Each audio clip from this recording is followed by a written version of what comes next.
శాంతి.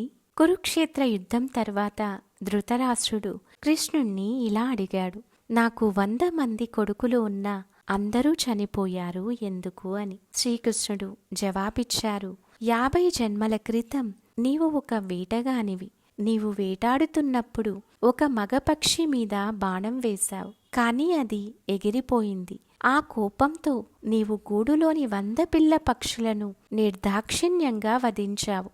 తండ్రి పక్షి నిస్సహాయ వేదనతో చూడవలసి వచ్చింది. ఆ తండ్రి పక్షికి తన 100 మంది కొడుకుల మరణాన్ని కలిగించి నీవు చాలా బాధ కలిగించావు. కాబట్టి మీ 100 మంది కొడుకులు చనిపోవటాన్ని నీవు కూడా భరించవలసి వచ్చింది. ధృతరాష్ట్రుడు, సరే అయితే నేను 50 జన్మలు ఎందుకు వేచి ఉండాల్సి వచ్చింది? శ్రీకృష్ణుడు ఇలా జవాబిచ్చారు, నీవు గత 50 జీవిత కాలంలో 100 మంది పుత్రులను పొందేందుకు పుణ్యాన్ని కూడబెట్టావు.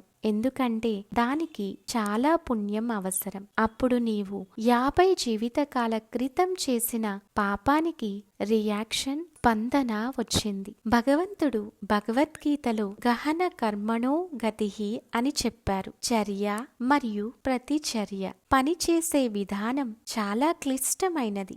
ఏ సమయంలో ఏ స్థితిలో ఏ రియాక్షన్ ఇవ్వాలో భగవంతునికి బాగా తెలుసు. అందువల్ల ఈ జీవిత కాలంలో కొంత ప్రతిస్పందన రావచ్చు, కొన్ని తదుపరి జీవితంలో మరియు కొన్ని సుదూర భవిష్యత్తు జీవిత కాలంలో రావచ్చు. కానీ మనం చేసినటువంటి కర్మ యొక్క ప్రతిక్రియ తప్పకుండా మనం అనుభవించవలసిందే. శ్రీమద్ భాగవతం ఉదాహరణని ఇస్తుంది. మనకు 1000 దూడలున్న గోశాల ఉంటే మరియు అక్కడ ఒక తల్లి ఆవును వదిలివేస్తే ఆ వేళలో తన దూడ ఎక్కడ ఉందో ఆ తల్లి ఆవు సులభంగా కనుగొంటుంది. ఆ తల్లి ఆవుకి అలాంటి సామర్థ్యం ఉంది. అదేవిధంగా మన కర్మ మనల్ని ఈ గ్రహం మీద మిలియన్ల మందిలో కనుగొంటుంది. రోడ్డుపై వెళ్తున్న వేలాది మంది ఉండవచ్చు, కానీ ఒక్కరు మాత్రమే మరణానికి ప్రమాదానికి గురవుతారు. ఇది యాదృచ్ఛికం కాదు, కర్మ ద్వారా జరుగుతుంది.